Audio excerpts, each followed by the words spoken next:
And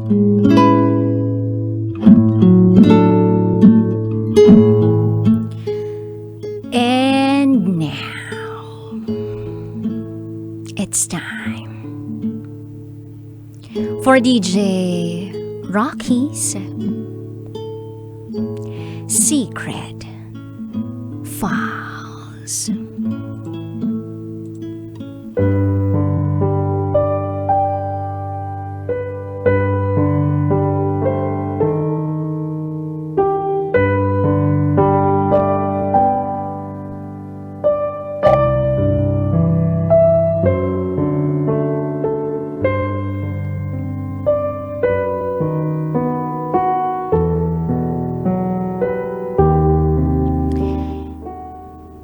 Mas matimbang ang barkada niya kesa sa akin na asawa niya.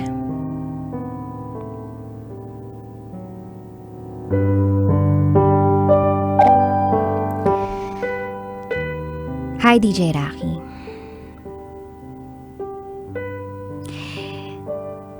Sana mapansin mo ang aking mensahe.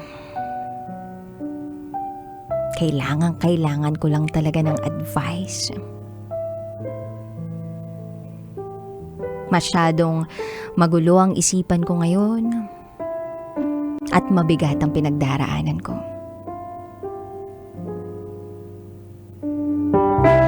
Itago mo ko sa pangalang Isa. At ito, ang aking secret file.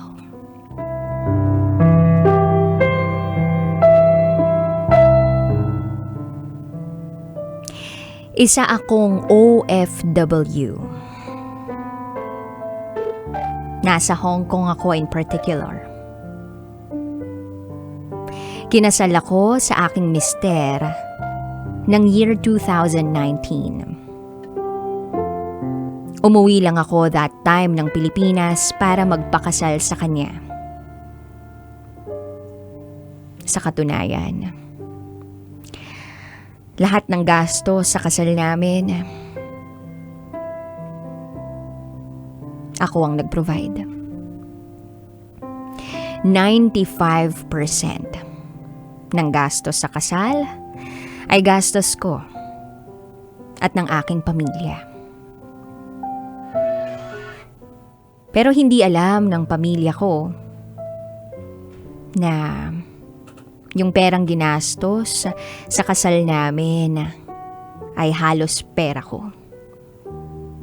Dahil ayokong maliitin nila yung mister ko. So ang ipinalabas ko sa pamilya ko ay gumastos din ng malaki ang mister ko para sa kasal namin. Alam ko naman kasi na mahirap lang ang buhay ng mister ko. Mahirap lang ang buhay ng pamilya nila. Pero hindi naman nagmamatter sa akin yun eh.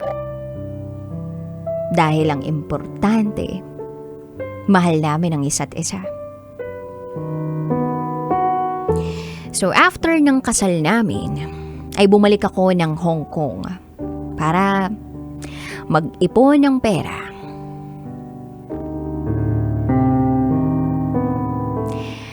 Nakiusap rin ako sa kanya na sana kahit papaano ay magtulungan kaming mag-ipon para sa kinabukasan namin at para sa mga magiging anak namin. Kaya lang nagulat na lang ako nang sabihin niya sa akin na wala raw siyang responsibilidad sa akin. Dahil ang kanyang responsibilidad daw ay nasa pamilya pa niya. Kailangan pa raw siya ng pamilya niya.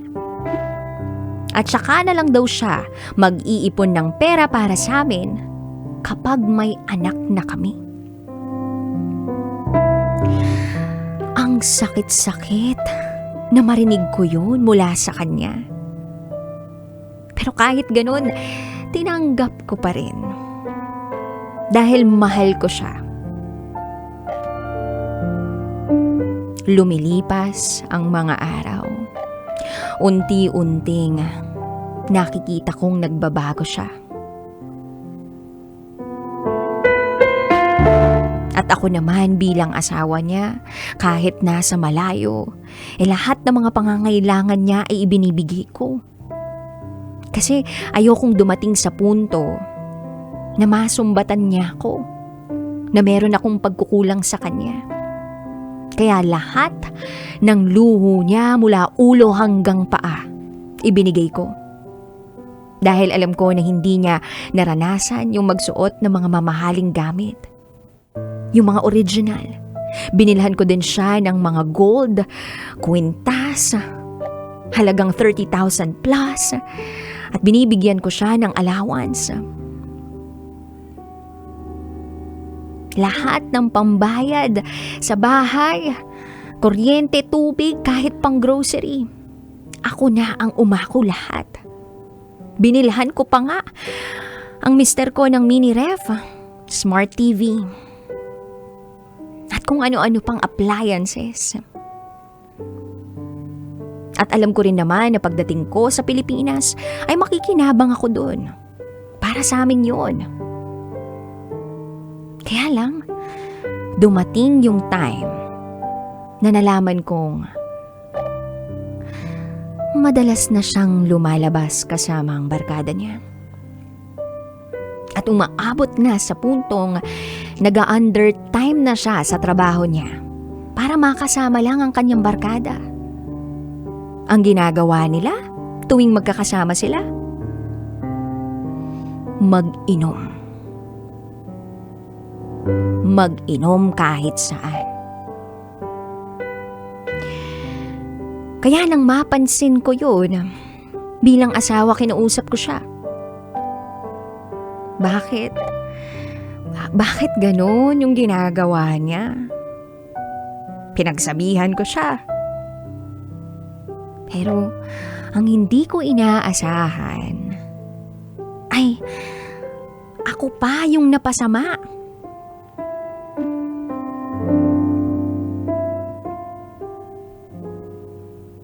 Pinamukha niya pa sa akin na mas priority niya ang barkada niya.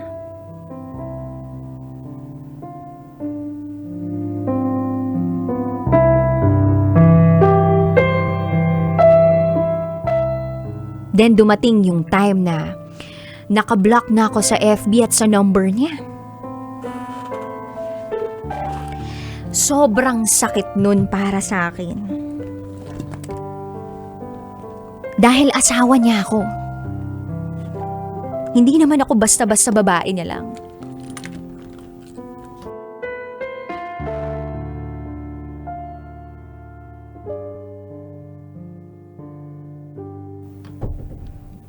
But that time inisip ko na siguro pagsubok lang ang lahat ng ito sa buhay naming mag-asawa. Pero paulit-ulit na niyang ginagawa sa akin yung ganong gawain hanggang sa dumating yung time na naaksidente siya ng motor. Kasama ang kanyang mga barkada. Nalaman ko na lang sa ibang tao na ganun pala ang nangyari sa kanya. Naganap ako ng ibang tao na kilala ko na pwede kong makuhaan ng impormasyon kung ano nang nangyayari sa kalagayan niya.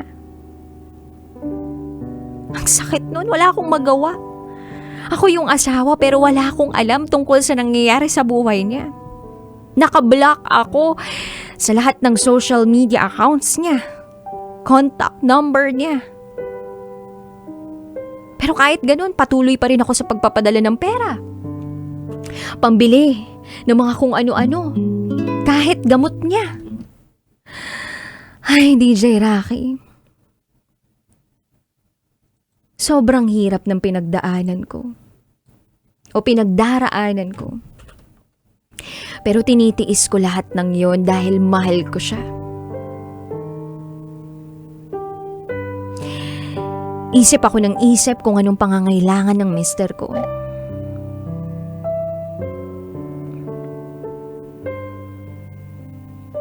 Iniisip ko na dapat kong panindigan ang sumpaan namin sa harap ng altar.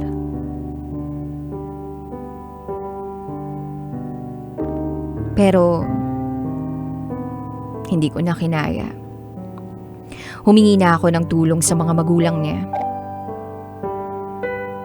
Tumawag ako sa kanila para manghingi ng tulong na kung paano pagsasabihan yung kadugo nila. Dahil nga nag-undertime sa trabaho para makipag-inuman kasama ang barkada. At naaksidente pa sa motor kasama ang mga barkada dahil nagiinom kung saan-saan. At ang hindi ko inaasahan ay ang sagot sa akin ng biyanan ko.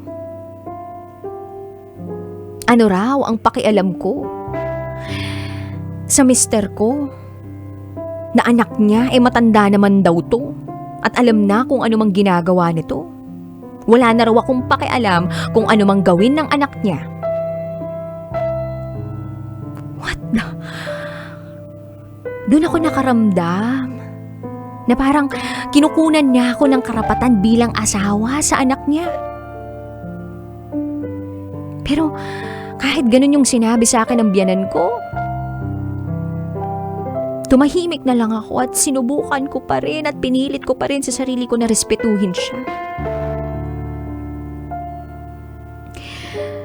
Lumipas pa ang mga araw, mas lalo nang lumala ang pag-aaway namin ng mister ko. Anniversary namin, hindi niya ako binati.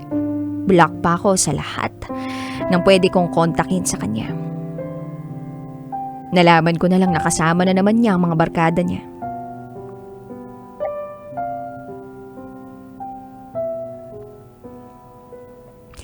Then one time, tinanong ko sa kanya yung pera na naibigay kong 3,500 para sa mga magulang niya.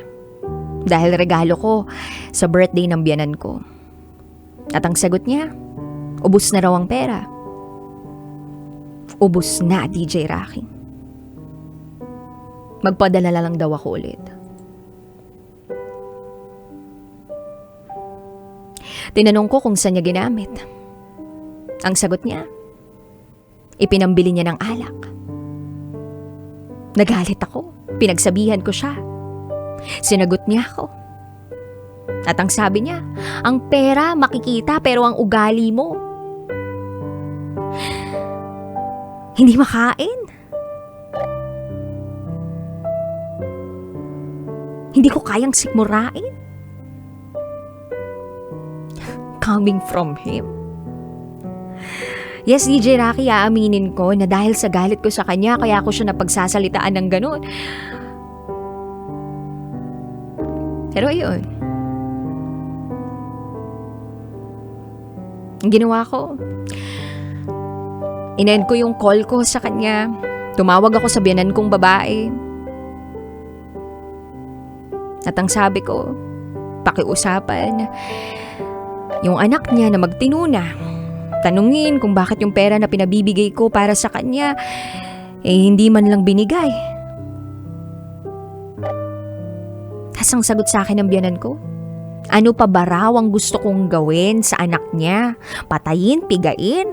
Para lang hanapin yung pera kung saan dinala ng anak niya? Bugbog na yung puso ko, DJ Rocky. Hanggang sa dumating na yung araw na kusa nang nawala yung respeto ko at pagmamahal sa biyanan ko. Tinatanong ko sa sarili ko kung kasalanan ko ba na nawala yung respeto ko at pagmamahal para sa kanila.